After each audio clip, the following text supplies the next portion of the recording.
સુરતમાં યુવા શક્તિ group charitable trust દ્વારા મોટિવેશનલ સ્પીકર પારસ પાંધીના સેમિનારનું આયોજન કરવામાં આવ્યું હતું। આ કાર્યક્રમમાં 3000થી વધુ લોકોએ લાભ લીધો હતો।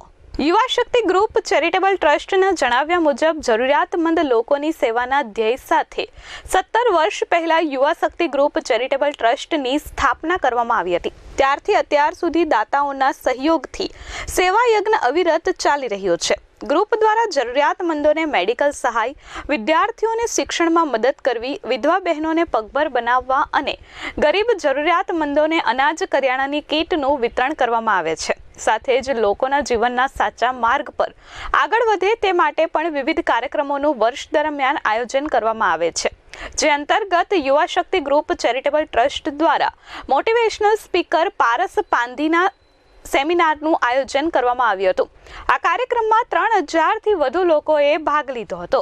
Bureau report S24 news Surat.